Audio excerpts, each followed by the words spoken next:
Menos 3 é maior ou igual a 0? Não. Falso. Aí vem aqui e verifica. I é menor ou igual a 10? Não. Ai, E- ninguém, pera. O I é menor ou igual a 10? Sim.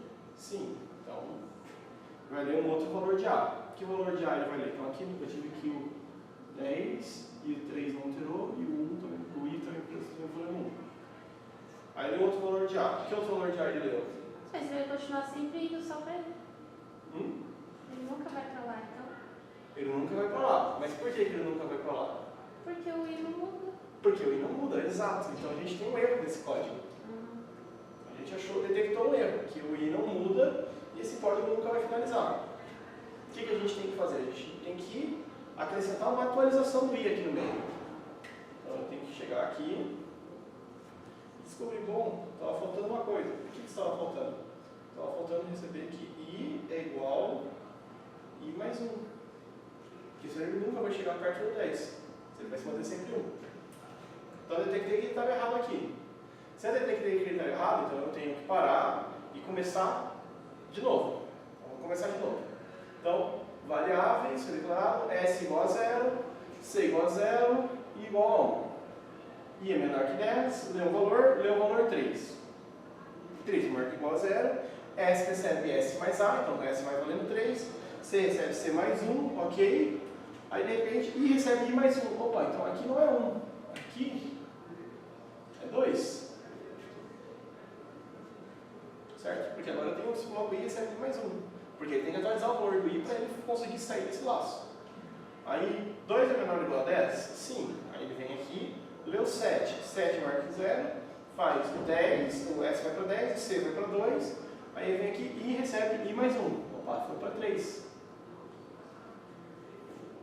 3 é menor que 10. Lê o número. Na hora que ele vai passar do 10, aí vai pro... Isso. Aí lê o número 0. 0 é maior ou igual a 0. S recebe S mais A. O S não tem 10. C vai de 2 para 3. O I vai para mais 1. Então vai de 3 para 4.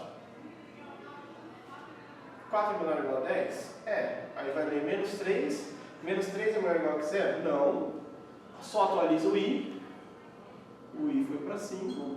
Aí daqui a gente pode continuar o nosso código. Então a gente detectou aquele erro ali, continuamos o nosso código. Então, detectamos que estava errado, corrigimos, e aí revisamos aquele pedaço inicial até onde a gente estava antes para arrumar os valores de conta do erro que a gente tinha cometido. Então, sim, 5 é menor ou igual a 10? Sim, leia o número. Número 8. 8. 8 é maior ou igual a 0? Sim, então S recebe S mais A. S mais A é 18. C recebe C mais 1, 4. I recebe I mais 1, 6. 6 é menor ou igual a 10? Sim. Digite o número, lê o número. 4. 4 é maior ou igual a 0? Sim. S recebe S mais A, então 18 mais 4, 22. C recebe C mais 1, 5. I recebe I mais 1, 7. 7 é menor ou igual a 10 é, lê outro número lá. 1. 1 é maior ou igual a 0. S recebe S mais A, 23. C recebe C mais 1, 6. I recebe I mais 1, 8. 8 é menor que 10. Sim, digite o número. Número menos 902. 901. 901. 901 é menos 901 é maior ou igual a 0? Não. Finaliza, vem para o I, recebe mais 1, vai para 9. 9 é menor ou igual a 10? Sim. Digite o número, lê o número. Que número que a gente vai ler? Menos 30. Menos 30. Menos 30 é maior ou igual a 0? Não. Faz o I recebe mais 1, o I foi para 10. Então aqui eu tenho que o 23 não alterou, o 6 não alterou, o 23 não alterou, o 6 não alterou. Aí 10 é menor ou igual a 10? Sim. Digite o número. Vamos colocar o número 5. 5 é maior ou igual a 0? Sim. S recebe S mais A. 23 mais 5, 28. C recebe C mais 1, 7. I recebe I mais 1, 11. 11 é menor ou igual a 10? Não. Então ele não vai ler o número A, então o A não vai ser alterado. O que ele vai fazer? Ele vai fazer que o MD é F sobre C, então 28 dividido por 7. 4. Então, calculou, o valor aqui é 4. E até aqui o meu MD não tinha sido mexido ou validado. Então agora o MD é 4 e ele vai imprimir a média dos valores lidos é 4. E aí que finaliza o meu teste mesmo.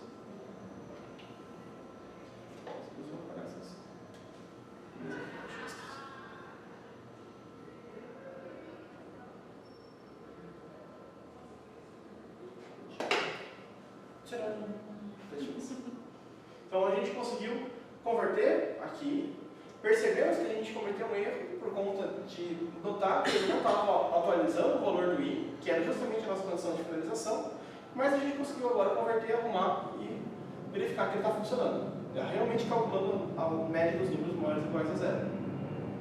Certo? Certo? Show de bola? Teste mesa, fluxograma.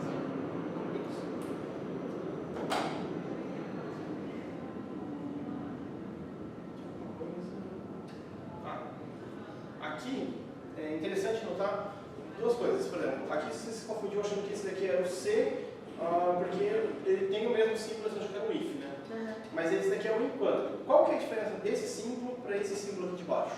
Tem um que lê antes, faz depois. Tem uma diferença dessa, mas esse daí é o do while, é a diferença entre o do while e o while, o faça enquanto e o enquanto faça. E qual que é a diferença desse? Esses dois aqui, é que esse daqui é um last repetição e esse daqui é um if, é uma verificação. Como que a gente consegue detectar o que é cada um deles? A verificação, ou esse símbolo, ele abre dois caminhos, o caminho verdadeiro e o caminho falso. Se ele for uma verificação, ele vai abrir dois caminhos, vai executar qualquer coisa dentro desses dois caminhos, mas esses dois caminhos vão se encontrar em algum momento lá na frente. Eles vão voltar a ser unidos. Por quê? Porque ele vai dividir, mas ele vai voltar. Já a repetição, ele vai também dividir, só que ele nunca mais vai se encontrar. Então, ele abriu em duas partes, o caminho da verdade e o caminho da falsa. Um dos caminhos vai ficar fazendo um laço, vai ficar voltando nele mesmo, e o outro caminho vai para outra direção completamente diferente. Então, aqui ó, esse cara aqui, vou colocar um pedacinho aqui dessa seta. Tem que colocar setas também, não se esqueça das setas. Então, esse cara aqui, ó, o caminho da verdade, ele faz esse ciclo aqui, não importa se ele vem para o falso, não importa se ele vem para o verdadeiro, ele sempre está aqui, ó, nesse ciclo. Ele nunca, esse trecho de código não encosta nesse trecho de código aqui. Então, os dois trechos de código, eles estão estritamente separados.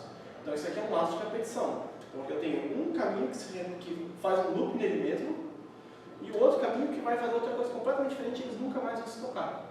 E esse cara aqui não, eu tenho um caminho que vai para um lado, e aí se encontrou aqui na frente junto com o outro caminho. Então, isso daqui é uma verificação, porque os dois caminhos vão e se encontram. Isso aqui é uma repetição, porque os dois vão se abrir, um deles vai fazer uma coisa, o outro vai fazer outra coisa completamente diferente, eles nunca mais vão se encontrar. Então, no fluxograma é assim que identifica o que é cada um desses blocos. Então, se por exemplo tiver para converter esse fluxograma para o pseudocódigo, você tem que conseguir entender que esse caminho aqui é uma verificação e esse caminho aqui é uma repetição.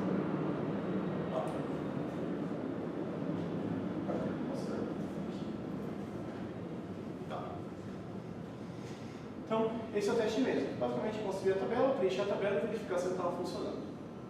Aí tinha aqui alguns exercícios. O exercício das bebidas, que você fez? A gente Fez também. A gente fez juntos aqui também, depois fez o outro que era com bebidas de tamanhos variados, nutrição. Teve uns desses que a gente fez. Acho que a gente ainda estava na outra sala quando a gente fez isso. Tá. Então, continuando. O que mais que a gente tem na prova? Bom, na prova a gente tem também conteúdo teórico sobre o que é estruturas de programação e o que é linguagem de programação. Esses dois próximos aqui eles são mais teóricos. Tá. O que a gente tem no capítulo de programação estruturada? Bom, no capítulo de programação estruturada a gente tem que a programação estruturada pode ocorrer de algumas formas. Tá? Essencialmente, a programação estruturada compreende três estruturas. Quem são as três estruturas dessa programação estruturada? A estrutura de sequência, a estrutura de seleção e a estrutura de repetição. O que ela tenta resolver com a utilização de estruturas? Ela tenta resolver o problema que o código antigamente não tinha esse tipo de estruturas. Então, você tinha que programar sem a possibilidade de fazer um laço de repetição, sem a possibilidade de fazer um if-else. Então, você tinha outros artifícios que na verdade eram os desvios incondicionais, mas você não tinha esses artifícios de laço de repetição e de laço de verificação.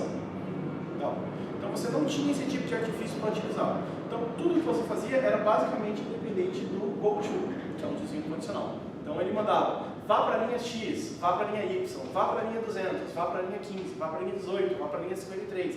Então ele ficava literalmente com posição de linha mandando o código ir de um lugar para o outro. Era difícil de dar manutenção, era difícil das pessoas conseguirem entender o código, era difícil de achar erro dentro do código, porque era difícil de debugar o código e encontrar os erros. Então era muito complicado programar com isso. Aí por conta disso surgiram as estruturas. E quem são essas estruturas mais propriamente ditas? Bom, a estrutura de sequência basicamente define que uma linha vai ser executada sequencialmente à outra.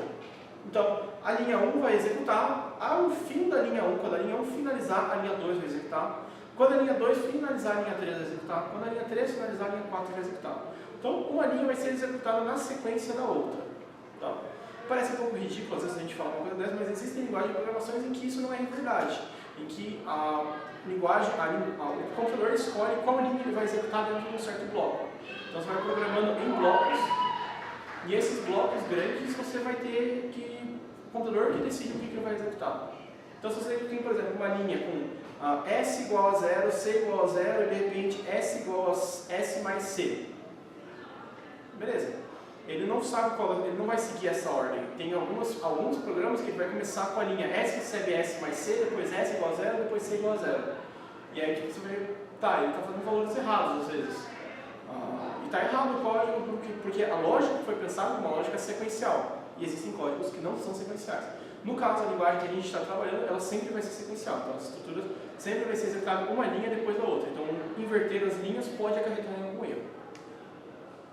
Depois, as estruturas de seleção. O que as estruturas de seleção dizem? As estruturas de seleção permitem a gente selecionar entre dois fluxos, ou entre fluxos, se eu vou ou não executar aquele fluxo. Então, eu vou ter um trecho de código e eu vou fazer uma verificação. Se isso daqui for verdade, executa esse trecho de código.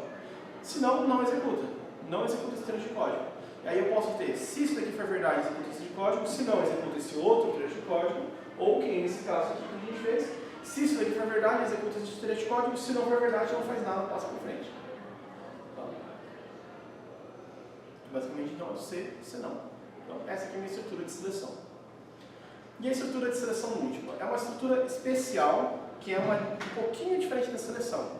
Por quê? Porque ela permite várias opções, mas são opções exatas, no sentido que ele vai fazer um switch em cima de uma variável e vai verificar caso seja 1, caso seja 2, caso seja 3, caso seja 4. Isso aqui é exatamente o telemarketing. Sabe quando você liga para a TIM ou para a Vivo, para qualquer operador e pergunta: olá, bem-vindo à operadora X. Você gostaria de fazer um agradecimento? Fazer digite 1. Fazer uma contratação? Digite 2. Fazer uma reclamação de falta de energia? Digite 3. Uma reclamação sobre a internet, digite 4, não sei o que sobre telefonia, digite 5. Por quê? Porque ele tem, num momento, ele tem muitas opções a serem seguidas, a serem verificadas. Então a gente pode utilizar esse cara aqui, mas são opções exatas. Não tem como digitar 1.55 no telefone, não, é 1 ou 2. Então são valores exatos. A gente não está trabalhando com esse cara ainda, então não estamos trabalhando com ele. Ele não cai nessa primeira prova. Aí ele só vai entrar para a próxima prova. Tá? Mas é interessante saber que ele existe. Mas ele também pertence, a seleção múltipla pertence à estrutura de seleção. Então, estrutura de seleção compreende seleção simples e seleção múltipla. Outra coisa interessante, a estrutura de seleção, você seleciona o intervalo. Então, por exemplo, aqui se o A é maior ou igual a 0. Maior ou igual a 0 é qualquer valor maior ou igual a 0. Então, qualquer valor inteiro natural pode ser A. Na seleção múltipla, eu teria que fazer um switch para cada um. Então, A igual a 1, para 2, 3, para 4, 5, 6, 7, 8, até 1 bilhão, não sei o que, eu teria que fazer. Então, ele é múltiplas seleções, enquanto o outro, a seleção normal, ele é conjunto. Então, ele está selecionando um conjunto ou não. Pertence ou não àquele conjunto. Bom, depois, a estrutura de repetição. O que é a estrutura de repetição? Ele vai fazer de acordo com uma verificação se ele vai executar ou não um certo trecho de código. Então, por exemplo, aqui a minha verificação era i é menor ou igual a 10? Se for verdade, executa esse trecho de código. E enquanto isso daqui for verdade, continua executando esse trecho de código. Então, isso aqui é uma estrutura de repetição. Então, enquanto uma condição for verdadeira, faça um trecho de código que está aqui dentro. Então, também existe a segunda alternativa, que é aquele que você comentou, que é o faça enquanto. Então, esse daqui primeiro verifica e depois executa. Esse daqui primeiro executa e depois verifica. Então, existem esses dois diferentezinhos, mas, em síntese, ambos são estruturas de repetição. Tá? A gente já fala sobre a diferença deles.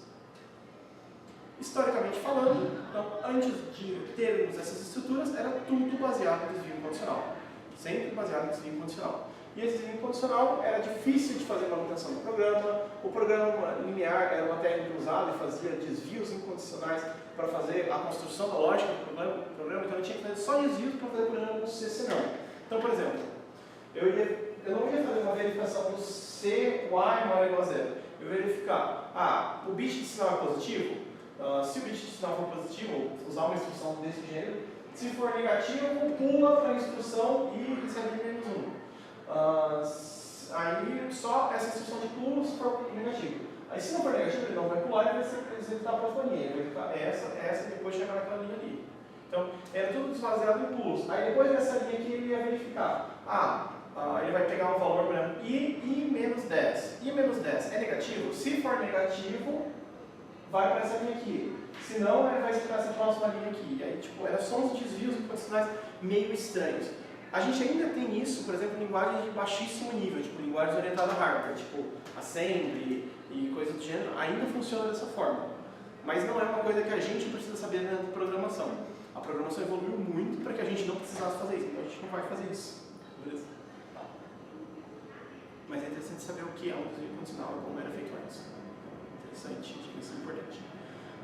Então, quais são as conclusões que a gente tem das estruturas? A conclusão é que isso ajuda a gente a programar melhor, ajuda a gente a ter um código mais legível, a ter uma lógica melhor expressa, a conseguir fazer as coisas de uma maneira com menos manutenção. Tá? Beleza, ou com uma manutenção mais simples, melhor dizendo. Tá. Bom, próximo capítulo de linguagem de programação, que também é um capítulo teórico. O que a gente tem nesse capítulo de linguagem de programação? A gente tem o conceito de conjunto de instruções, tradutores, compiladores, interpretadores e abordagem mista. Tá? Então, o que é o conjunto de instrução? Bom, o conjunto de instrução, basicamente, a gente consegue ele dentro da nossa linguagem.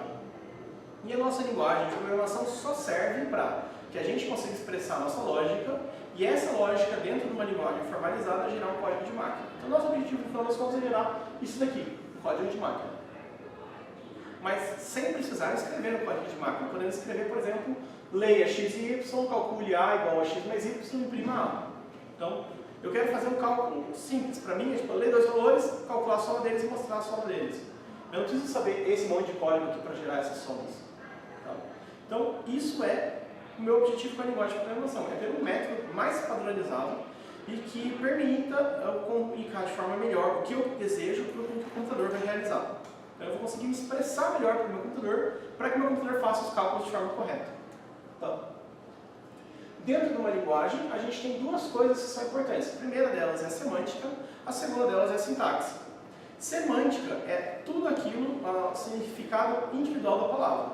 Então, a palavra C é uma palavra reservada para fazer uma verificação. A palavra while é uma palavra de repetição. A palavra printf é uma palavra responsável por impressão, por escrever. A palavra scanf é uma palavra reservada para a leitura. Cada uma dessas palavras individualmente. Tá? E a sintaxe é a frase que contém ela. Então, por exemplo, o if tem que ser if, abre parênteses, uma condição, fecha parênteses, abre chaves, fecha chaves. Então, isso é a sintaxe da minha linguagem. Tá? Ou como a frase tem que ser escrita para que o computador consiga compreender. Tá, beleza. E aí, falando da linguagem, a gente tem que toda linguagem tem um certo conjunto de instruções. Só que toda linguagem de conjunto de instruções, toda linguagem estruturada tem um conjunto de instrução mínimo, um conjunto de instrução básico que permite ela ser considerada uma linguagem de programação. Quais são as instruções básicas da minha linguagem? As instruções básicas da minha linguagem são as instruções de entrada e saída, as instruções de aritmética e lógica, as instruções de seleção e as instruções de repetição. Essas são as minhas instruções básicas. Então, eu tenho que toda e qualquer linguagem de programação estruturada tem essas 4 instruções. Tá. O que compreende na instrução de entrada e saída? Compreende ler do teclado, ler do mouse, escrever na tela, escrever na impressora, acender um LED ou qualquer coisa do jeito. Então, escrever em alguma coisa do ambiente e ler de alguma coisa do ambiente. Então, geralmente teclado e tela. Tá? Isso são as minhas instruções de entrada e saída. As instruções de aritmética e lógica permitem eu, por exemplo, executar operações aritméticas como soma, subtração, divisão, multiplicação, ou operadores lógicos como o e lógico, o ou lógico e o not lógico, e o não lógico. Tá? Além desses, a gente tem mais algum aritmética e lógica?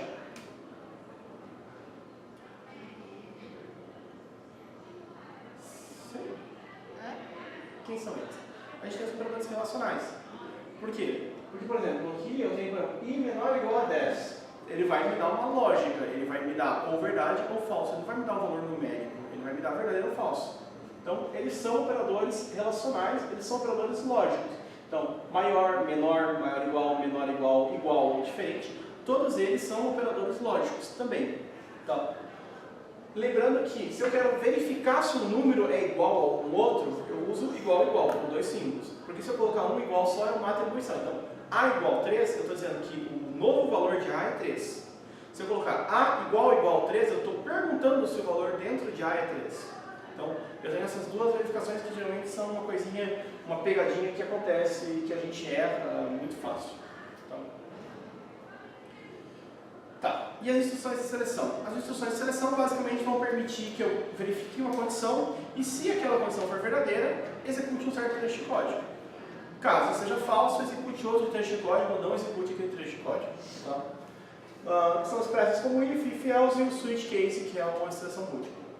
Tá, que a gente vai ver. Bom, depois a gente tem as instruções de repetição. Quem são as nossas instruções de repetição? As instruções de repetição que a gente tem por enquanto é o while e o do while. Então, o while é faça, enquanto uma condição for verdadeira, faça um certo trecho de código. E o do while é faça um trecho de código enquanto uma condição for verdadeira. Então, eu tenho essas duas estruturas que a gente tem de repetição por enquanto. Tá. Essas são as instruções de linguagem de programação básicas para uma linguagem estruturada. Depois, o que mais que a gente tem sobre linguagem de programação? A gente tem sobre o nível da linguagem. Então, a gente tem linguagens que vão de baixo nível a linguagens que vão de alto nível. E como que eu defino qual é o nível da linguagem? Essa escala geralmente vai de máquina a homem. Então, quanto mais perto da máquina, mais baixo nível. Quanto mais próximo do humano, mais alto nível. Então, o C, por exemplo, que é a linguagem que a gente está trabalhando, quando ela foi criada, ela é uma linguagem de alto nível. Mas o que foi acontecendo? Com o passar do tempo foram surgindo outras linguagens, essas outras linguagens foram sendo incorporadas, e por estarem sendo incorporadas, elas foram subindo o nosso nível da linguagem. E aí o nível foi cada vez ficando maior, maior, maior, maior, maior, e hoje o C é considerado um nível médio, não é mais um alto nível. Tá? Também não é um baixo nível. Tem gente que considera C como baixo nível por causa da quantidade de linguagem que a gente já tem de alto nível. Mas a maioria das pessoas ainda considera que ela é uma linguagem de nível médio. Então, alto nível mais próximo do alto nível mais próximo do humano, baixo nível mais próximo da máquina. Tá. Beleza? Tá. Aí o próximo passo. O próximo passo, então, eu tenho uma linguagem, essa linguagem tem umas regras formais de semântica e sintaxe a serem seguidas. Eu tenho que essa linguagem consegue ser, ter várias características, mas eu preciso que essa linguagem seja executada por uma máquina. Como que minha máquina vai executar essa linguagem? Basicamente, eu vou passar por um processo de tradução, onde eu vou pegar o meu programa, que foi escrito numa linguagem de programação, vou traduzir ele para uma linguagem de máquina, e a máquina vai conseguir compreender, vai conseguir executar este código. Tá? Só que quando a gente está falando de tradutores, a gente tem dois grandes grupos de tradutores, que são os compiladores e são os interpretadores. Tá? Então, esses dois tipos de tradutores interferem e fazem diferença dentro da nossa linguagem. Tá. O primeiro deles é o compilador. O que o compilador é? Bom, o compilador ele é um programa especial que vai pegar o meu código, vai processar o meu código e vai gerar um código executável. Então, a ideia dele é pegar o meu código, processar e gerar um código binário executável. Por ele ser um código binário executável, ele vai executar muito rápido. Então, a performance dele vai ser excepcional, vai ser muito boa. Só que ele vai ter algumas desvantagens. A primeira desvantagem é, bom, ele tem que compilar, então ele demora muito para compilar. Às vezes, aqui nos processos, às vezes a gente demora tipo 30, 40 segundos para compilar. Tem código que demora 90 horas, 2 dias, 15 dias, 2 meses, 1 ano para compilar. Então imagina às vezes um código que precisa de muito poder de processamento para fazer essa compilação. Então, compilar é um processo demorado. Às vezes demora mais para compilar do que para executar o código. Então, compilação é um problema. E o outro problema que a gente tem é que ele fica preso na arquitetura, porque ele gera um código binário e aquele binário só funciona para aquela máquina. Não para aquela máquina especificamente, mas, por exemplo, ele funciona só para que, se for em Windows 32 bits, vai funcionar em Windows 32 bits. Se for em Windows 64 bits, vai funcionar em Windows 64 bits. Se for em um Linux 32, vai funcionar em Linux 32. Um macOS 64, macOS 64. Android 32, Android 32. Então eu tenho que ter uma compilação diferente para cada uma das arquiteturas, se eu quiser que o meu código seja disponível para todas as arquiteturas possíveis. É por isso que a gente vai baixar alguma coisa, tem às vezes Tem as versões, isso. Versão Windows, versão Linux, versão sistema, você coloca o sistema operacional e qual é a versão dele, em 32 e 64 bits. Exato, é por causa disso. Porque você tem várias versões e essas várias versões, cada uma delas é para uma arquitetura diferente. Então, cada uma é uma compilação diferente. Tá? Bom, olhando para esses dois problemas e essas vantagens da compilação, veio alguém e falou, bom, eu vou resolver o meu problema da compilação. Já que a compilação fica presa na arquitetura e demora muito para compilar, eu vou criar um cara que resolve esses dois problemas. E aí vem a interpretação. E a interpretação, ela não demora absolutamente nada para compilar, porque ela não compila, o primeiro passo dela já é executando, e ela é livre de arquitetura. Então, ela pode rodar em qualquer arquitetura, ela pode ser interpretada em qualquer arquitetura. Então, o intuito da interpretação era resolver os problemas da compilação, no sentido de demorar muito para compilar e ficar preso na arquitetura. Só que eles fizeram um probleminha. Qual que é o probleminha? Bom, para interpretar, eu tenho que pegar o meu código, ler uma instrução, processar, executar. Ler uma instrução, processar, executar. Ler uma instrução, processar, executar. Ler uma instrução, processar, executar. Então, toda vez que eu quero rodar o meu código, eu vou ter que ler a instrução, processar, executar. Ler uma instrução, processar, executar. Sempre, em todos os momentos, todas as vezes. Então, tipo, eu quero rodar o meu código. Terminei de rodar o meu código, quero rodar de novo, vou ter que ler, processar, executar. Ler, processar, executar. Sempre, em todos os momentos. Por conta disso, a performance do código cai muito. Então, o código fica muito lento. Tá? Às vezes lento demais. Então a performance do programa é muito menor do que a compilada. Só que ele tem como grande vantagem, ele é livre de toda a arquitetura e não tem tempo de compilação. Ele começa já no primeiro passo, interpretando e executando. Então, se fosse colocar num cenário real, por exemplo, compilação seria alguém muito parecido com uma dublagem de um filme. Onde você tem o filme lá em inglês, você pega o áudio do filme em inglês, traduz para o português, arruma as piadas, entende o que cada uma das cenas queria dizer em cada um dos passos. Às vezes pode ser um processo que vai demorar algumas semanas por conta disso, e depois você tem que pegar atores, gravar esses atores, sincronizar as falas, sincronizar os movimentos de boca com a fala da pessoa, mixar essa cena, colocar os áudios, gravar todos os áudios, gerar uma trilha de áudio e mixar no filme para realmente ter um filme dublado. Pronto, temos um filme dublado. A partir desse momento eu posso fazer cópia do filme dublado, posso distribuir esse filme dublado e qualquer um que quiser assistir o filme dublado, se ela play, está rodando o filme dublado. Então, essa é a grande vantagem da dublagem. E a interpretação? Bom, a interpretação seria como se fosse uma palestra ao vivo. Então, por exemplo, vem um palestrante aqui falando suíço. Tá? Então, ele vem aqui... A tradução simultânea. Isso, uma tradução simultânea. Então, ele vem aqui falando russo, falando holandês. O holandês é bom. Alemão, parece que ele está brigando com todo mundo. Então ele vem aqui falando, um monte de coisa, e de repente ele parece que está brigando com todo mundo e é uma palestra motivacional. E ninguém está entendendo absolutamente nada. Como faz para as pessoas entenderem? Tem que ter uma pessoa do lado dele que está ouvindo o que ele está falando, traduzindo e interpretando para as pessoas. Por conta de existir essa pessoa, ele tem que ter noção, ele vai falar mais devagar, para a pessoa dar tempo dela ouvir, processar, e enquanto ela está falando, ele tem que ficar parado para a pessoa ter uma fala só por momento. Então, o tempo da palestra fica dividido entre as duas pessoas. E eu ainda tenho mais um tempinho extra, então eu tenho 3 divisões. Eu tenho o tempo que ele fala, o tempo que a pessoa entende, traduz e o tempo que a pessoa fala. Então, eu diminui meu tempo total de processo para dividir ele em leituras, processamento e fala. Então, um fala em alemão, um interpretando e traduzindo em português e o outro falando em português. Então, de repente, eu tenho essas 3 partes agora acontecendo para que eu consiga compreender o que ele está falando. E isso acontece com o computador. Então, eu tenho um programa que foi escrito por uma linguagem que eu entendo, de alto nível, e de repente chega lá, o computador não vai entender aquilo. Então, o que ele tem que fazer? Tem que passar por um carinha que vai interpretar para ele e falar. Interpretar e falar o que ele tem que fazer, interpretar e falar o que ele tem que fazer. Então ele fica interpretando. Então isso é um processo de interpretação, uma tradução em tempo real. Tá? E aí, olhando para esses dois cenários, ele olhou e falou assim, beleza, vocês conseguiram resolver esse problema da compilação, mas olha que cagada de performance que vocês fizeram, olha que performance horrível que vocês tiveram. E aí eles vão falar, bom, vamos tentar resolver esse cara aqui. E aí surgiu a abordagem mista. O que é a abordagem mista? A abordagem mista, ele olha para esses dois cenários compilados e interpretados, e ele diz assim, eu vou tentar fazer não o pior dos mundos. Então, tipo assim, você tem o pior tempo de compilação e o pior preço na arquitetura, e você tem o pior desempenho. Eu vou tentar ser melhor que vocês nisso. Eu não vou ser tão bom quanto você em execução, não vou ser tão bom quanto você em tempo de início para execução, ou algumas outras vantagens que tem. Mas vou tentar ser melhor que vocês dois. E aí, o que é a abordagem mista? A abordagem mista ele vai ter um processo semelhante à compilação, que na verdade é uma transcompilação. E aí você não está compilando um programa binário, que demora muito aqui lado de cada compilação, e aqui na interpretação não tem nenhum tempo de espaço. Você vai ter um tempo médio. E o que é esse tempo médio? Na verdade você não está compilando um código binário, você está transcompilando para um outro código intermediário. E aí, este código intermediário, então já vai ter algumas otimizações, vai ter algumas melhorias, eu vou entender mais ou menos sobre o que é a palestra, vou entender sobre o que é o tema que a gente está falando aqui dentro desse código. E aí, então é um passo rapidinho, um passo curto. E aí depois desse passo curto, esse meu código transcompilado, ele não é um código de máquina ainda. E aí ele vai ser interpretado. Com a vantagem de, ele já foi organizado por alguém ali atrás. Então eu não preciso ler no momento real, eu posso já ler várias instruções e executar essas várias instruções. Ler mais uma, ler mais outra, ler mais outra. Então ele vai ler e executar mais rápido do que o interpretado. Então, a linguagem é convertida para o intermediário e essa linguagem intermediária vai executar mais rápido do que a interpretação pura.